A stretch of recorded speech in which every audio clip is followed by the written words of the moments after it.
Could you start by saying your name, your rank, and a little bit about your work in the military? My name is Bernard W. Weller, Okay. and my rank was PFC, Okay. and I served in the U.S. Army, and I spent 1 year in the occupation of Japan. Okay. Why did you choose to join the service in the first place? Well, I was 18 years old. They promised me they would give me an education if I joined the military, Mm-hmm. and I thought it would be an interesting experience, And it was. and it was. It was. Do you They have? said I get to chase girls up and down the streets. What did you find most difficult about your time in the military? What was the most Difficult. difficult Yeah. part of the being there? Well, being in the military is new, Mm-hmm. and I thought that was very interesting. New, it was exciting, and strictly on my own, of Yeah. course. But actually, I wasn't. There was a sergeant there that took good care of me. Yeah. Said, "You pick this up, take this over there." So he helped you out a lot there. Yeah. Yeah. It was a good experience. Yeah. I do not regret my military Really. service. Yeah. Somebody shot at me by mistake? Yeah. What was Yes. that like? That was one of my own guards. Oh, really? Yeah, and I was stationed in Japan, and we were at the 8th Army transmitter site. Now, we were a little outpost. There wasn't many of them. There was only 16 enlisted men, plus we had 3 civilian employees, and we operated the 8th Army transmitter site. Mm-hmm. And it was a beautiful evening, and it was a fair amount of light. Yeah.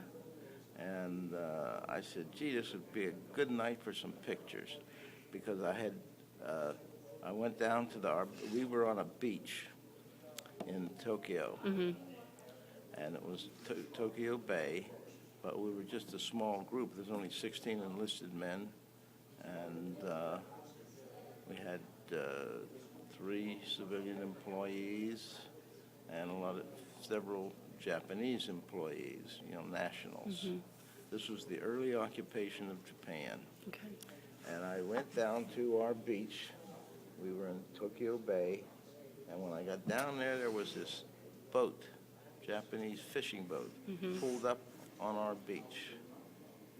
And that was strange, because we have a lot of fuel and things that might be valuable Yeah. to Japan. This was the early part of the occupation, and I had with me one of our Japanese employees, and we got down and I saw this boat up there, and I said, go back and get the guard, because there may be somebody here. Mm-hmm. We thought maybe they were coming up. I thought maybe they were coming up to steal our gas and oil, Right. because it's in short supply, Mm-hmm. and there was only we only had 16 enlisted men there, plus the Japanese employees who did a lot of the work around there.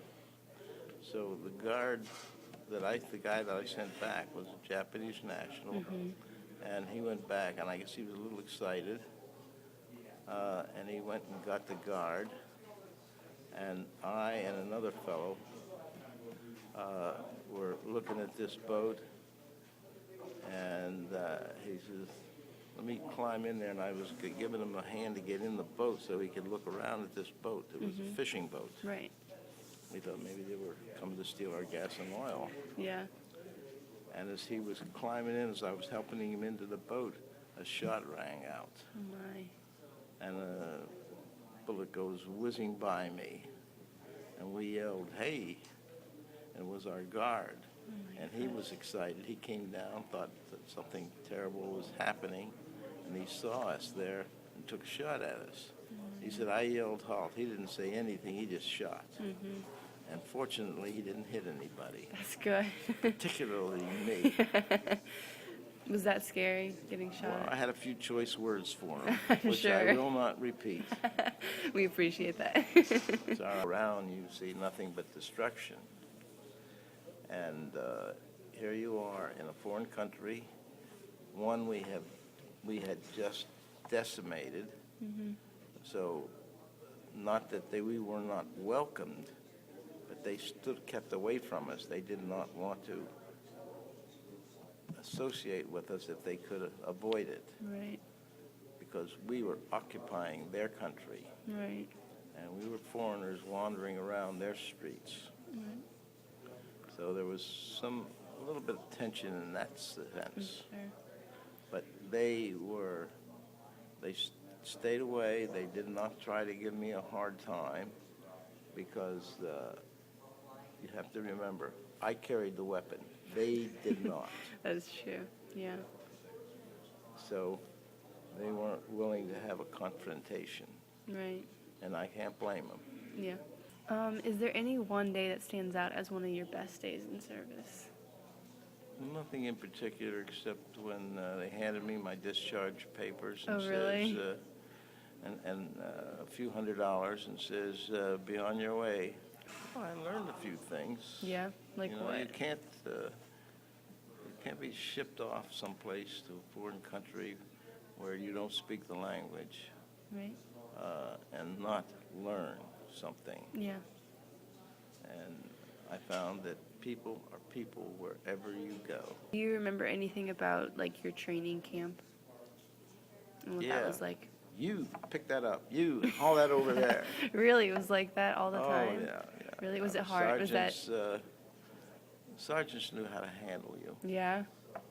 Was that probably the hardest thing that you had to go through, or About the hardest. Really. about the hardest? So what did you do? You spent a year in Japan, right? Yes. So what was it like when you came back to the United States? Just like it was when I left. Really? Did you go to college or anything? Yes. Yeah. Yes. Went to West Virginia University. I was born in West Virginia, and I went to West Virginia University. You said you went to college. Yes. What job did you do after college? What did you study in college, and what did you make your life's career? Okay, well, I worked for Avco, and we manufactured electronic devices. Very interesting. And my background was in electronics. I went to radio school when I got into the Army, and I went to schools after that where I learned engineering. Right. And so that's what I did do. I worked with electronic devices.